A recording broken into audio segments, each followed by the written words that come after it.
Where the Mojave meets the slow rise of the Colorado River lies a quiet ruin with a cheerful name, Blue Paradise Vacation Rentals. I actually didn't discover this location in my first several playthroughs of Fallout New Vegas. It wasn't until somewhat recently that I realized this place was here, so I wanted to share it as part of the series. The Blue Paradise Vacation Rentals once promised riverside comfort, but today it stands as a flooded ruin. The land has shifted, the water has risen, and the only guests now? Scaled and hostile. Also, reminder to take the grenades away from Veronica. Across the river, just out of sight, a small unmarked cove hides something darker, if you're brave enough to swim across. This location won't appear on your map unless you somehow stumble upon it. You'll recognize it by the sunken beach houses, their angled roofs barely breaking through the sand and water. Some stand half submerged, others already claimed by the river.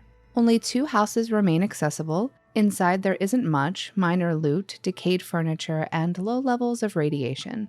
There's a Sunset Sarsaparilla Star bottle cap in the middle beach house on the floor in front of a refrigerator, and another can be found somehow fixed to a countertop underwater in the northern beach house.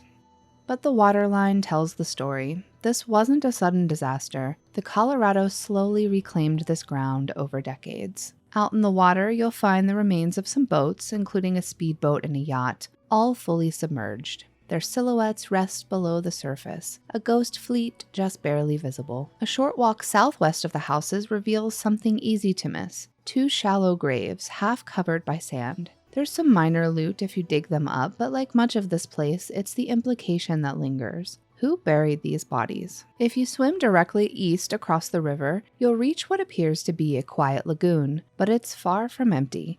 This is Lakelurk Cove, and although it's unmarked on your map, it's anything but forgettable. The area is crawling with Lakelurks, up to 13 of them. They prowl the shoreline, lurk in the water, and shriek at you as you get close. We did see these same creatures when we went to Camp Guardian. They're aggressive and fast, and while they don't attack from underwater, their sonic blasts can still hit you if you're not careful. On the approach, you'll pass a half-sunken boat, another hint that someone tried to come here and failed. Pay no attention to the abandoned Legion camp with a dead Legion Praetorian inside the entrance of this cove. That's from A World of Less Pain. If you're playing vanilla, this won't be here for you. I probably should have done this series with a clean save, but I'd already started this new playthrough before I had the idea. I did temporarily disable the mod so you can see what this area would look like for you. Inside the cove, there's a little bit of a cave entrance. There are 2 duffel bags here, both holding decent loot, one even containing reinforced combat armor, a solid find for a wanderer. There's the body of a mercenary as well as a few skeletons, long since stripped of identity. No notes here to offer some backstory.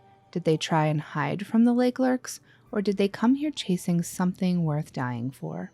This stretch of the Mojave tells its own story. On one side, a drowned resort sinking under sand and silence. On the other, a predator's cove watched over by eyes in the water. Paradise, it seems, doesn't last long in the Mojave. Let me know what you think about this location in the comments and tell me where you'd like for me to visit next time. Thank you so much for watching, and I will see you in the next video.